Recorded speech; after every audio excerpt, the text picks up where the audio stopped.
Hello everyone, आप सभी का स्वागत है। यह वीडियो विशेष रूप से बिहार शिक्षक बहाली से संबंधित है। अंतिम चरण में 300 शिक्षक भी नहीं मिले। 3 साल से चल रही है बहाली की प्रक्रिया। शिक्षक नियोजन का छठा चरण पूरा, 49,000 पद रह गए खाली। 7वें चरण की तैयारी। माध्यमिक, उच्च माध्यमिक के कुछ नियोजन इकाइयों को छोड़ दे तो राज्य की तमाम नियोजन इकाइयों में नियोजन का कार्यक्रम पूर्ण हो चुका है। शिक्षा विभाग भी अब छठे चरण को समाप्त करने के मूड में है, क्योंकि विभाग के तत्कालीन मंत्री ने इसको लेकर घोषणा भी की थी और अभ्यर्थी भी लगातार 7वां चरण आरंभ करने की मांग कर रहे हैं। बताया जाता है कि शीघ्र ही विभाग की ओर से छठे चरण की समाप्ति की घोषणा की जा सकती है। लगभग 30,000 माध्यमिक शिक्षक पदों पर नहीं मिले योग्य अभ्यर्थी। शिक्षा विभाग अब छठे चरण की नियुक्ति बंद करने की तैयारी में है।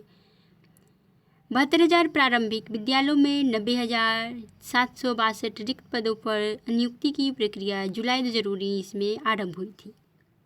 राज्य की छूटी हुई नियोजन इकाइयों में अंतिम राउंड में नियुक्ति पत्र वितरण का भी निर्धारित कार्यक्रम पूर्ण हो चुका है, लेकिन परिणाम पूर्व के नियोजन शेड्यूल की तरह ही निराशाजनक रहा। अंतिम चरण के कार्यक्रम में जिन नियोजन इकाइयों में प्रक्रिया चल रही थी, अंतिम सूचना के मुताबिक वहां 300 शिक्षक भी शिक्षा विभाग को अंतिम रूप से नहीं मिले। छठे चरण के तहत 1,22,000 शिक्षक पदों में करीब 79,000 खाली रह गए हैं पद। इनमें प्रारंभिक के 49,000 पदों के अलावा हाई स्कूल प्लस 2 के करीब 30,000 पद शामिल है। जानकारों की माने तो लंबी चली नियोजन प्रक्रिया के चलते बड़ी संख्या में योग्य शिक्षक दूसरे राज्यों और अन्य कार्यों में लग गए, जिससे नियोजन का यह हाल हुआ। 42,000 से भी कम प्रारंभिक शिक्षक बहाल किए जा सके हैं। गौरतलब हो कि छठे चरण के तहत राज्य के 72,000 प्रारंभिक विद्यालयों में 90,762 रिक्त पदों पर नियुक्ति की प्रक्रिया जुलाई 2019 में आरंभ हुई थी। 2-3 बार में 41,000 से कुछ अधिक शिक्षक नियुक्त किए जा सके थे। प्राथमिक निदेशालय ने सभी 9,000 नियोजन इकाइयों में नियुक्ति की प्रक्रिया पूरी नहीं होने की वजह से 29 जुलाई 2022 को छूटी हुई नियोजन इकाइयों के लिए एक और नियुक्ति कार्यक्रम जारी किया। इसकी 75 नियोजन इकाइयों में 7 से 10 सितंबर तक नियोजन पत्र बांटे जाने थे। इसके पूर्व 26 अगस्त को काउंसलिंग सह प्रमाण पत्रों का मिलान होना था। योग्य अभ्यर्थियों की काउंसलिंग में कुल आमद की 300 से भी कम रही।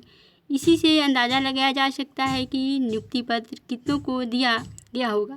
हालांकि इसकी अंतिम रिपोर्ट अगले 1-2 दिन में जिले विधिवत प्राथमिक निदेशालय को भेजे जाएंगे, तो जिले में विधिवत रूप से भेज दिया जाएगा। इस तरह कुल मिलाकर 90,762 पदों में से 42,000 से भी कम प्रारंभिक शिक्षक बहाल किए जा सके हैं और इनके लगभग 49,000 पद खाली रह गए हैं।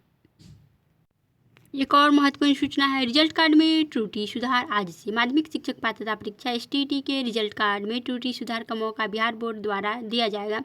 जिन अभ्यर्थियों के रिजल्ट कार्ड में त्रुटि हो तो वे 12 सितंबर से 1 अक्टूबर तक सुधार के लिए आवेदन कर सकते हैं। आवेदन की ऑफलाइन लिया जाएगा, तो आवेदन ऑफलाइन लिया जाएगा। अभ्यर्थी को डाक द्वारा बिहार बोर्ड के पते पर भेजना है। आवेदन पत्र के साथ अभ्यर्थियों को प्रवेश पत्र, रिजल्ट कार्ड की फोटोकॉपी, मैट्रिक और इंटर के मूल प्रमाण पत्र की फोटोकॉपी, दिव्यांग कोटि का दावा करने वाले छात्रों को दिव्यांग प्रमाण पत्र देने होंगे। बिहार विद्यालय परीक्षा समिति पटना माध्यमिक शिक्षक पात्रता परीक्षा STT 2019 के परीक्षा परिणाम में हुए लिपिकीय त्रुटि में सुधार के संबंध में आवश्यक सूचना। एतद द्वारा CWJC नंबर 17/495/2021 में दिनांक 21/4/2022 को माननीय उच्च न्यायालय पटना द्वारा पारित न्यायादेश के अनुपालन में शिक्षा विभाग बिहार पटना के पत्रांक 9 दिनांक 12/8/2022 के द्वारा प्राप्त निर्देश के आलोक में माध्यमिक शिक्षक पात्रता परीक्षा STT 2019 के परीक्षा परिणाम में हुए लिपिकीय त्रुटियों का सुधार किया जाना है। और सेकेंड पॉइंट देखेंगे तो उक्त परीक्षा के अभ्यर्थियों व उनके अभिभावकगण को तंत्र द्वारा सूचित किया जाता है कि उक्त परीक्षा के रिजल्ट कार्ड में यदि किसी प्रकार की लिपिकीय त्रुटि परिलक्षित हो तो साक्ष्य सहित दिनांक 12/9/2022 से दिनांक 1/10/2022 तक केवल निबंधित डाक से परीक्षा नियंत्रक यानी विविध बिहार विद्यालय परीक्षा समिति पटना, सिन्हा लाइब्रेरी रोड पटना 17 के पते पर अपना आवेदन पत्र भेज सकती है। निबंधित डाक के अलावे अन्य माध्यम से आवेदन स्वीकार नहीं किया जाएगा।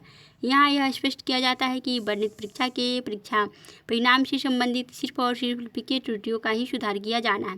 वही थर्ड पॉइंट देखेंगे तो इसमें आवेदन पत्र के साथ 100 अभिप्रमाणित माध्यमिक शिक्षक पात्रता परीक्षा STT 2019 के डाउनलोड किए गए आवेदन पत्र, प्रवेश पत्र एवं रिजल्ट कार्ड की छाया प्रति, मैट्रिक एवं इंटर के मूल प्रमाण पत्र की छाया प्रति, जाति कोटि के सुधार के संबंध में सक्षम प्राधिकार के द्वारा निर्गत जाति प्रमाण पत्र की छाया प्रति, दिव्यांग कोटि का दावा करने वाले को दिव्यांग प्रमाण पत्र एवं स्वतंत्रता सेनानी के आश्रित अभ्यर्थियों का दावा करने वाले के लिए स्वतंत्रता सेनानी प्रमाण पत्र की छाया प्रति संलग्न करना अनिवार्य होगा।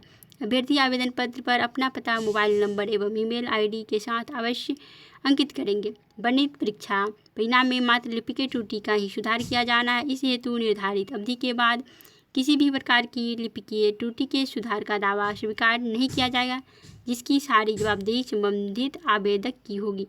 और वही पॉइंट नंबर 4 देखेंगे तो इसमें यहाँ यह भी स्पष्ट किया जाता है कि लिपिकीय त्रुटि सुधार के मामले पर विचार के क्रम में यदि किसी भी और अभिलेख की आवश्यकता होगी तो मांग किए जाने पर आवेदक द्वारा इसे सीमित को उपलब्ध कराना आवश्यक होगा। तो आवेदक द्वारा इसे समिति के उपलब्ध कराना जो है आवश्यक होगा। आवेदन के साथ सक्षम प्राधिकार द्वारा निर्गत प्रमाण पत्र एवं वैध साक्ष्य संलग्न नहीं रहने पर संबंधित आवेदन पर विचार नहीं किया जाएगा। साथ ही यह भी स्पष्ट किया जाता है कि आवेदक द्वारा आवेदन के माध्यम से किए गए सुधार का दावा उपयुक्त नहीं किए जाने पर याचित सुधार की कार्यवाही समिति द्वारा नहीं की जाएगी।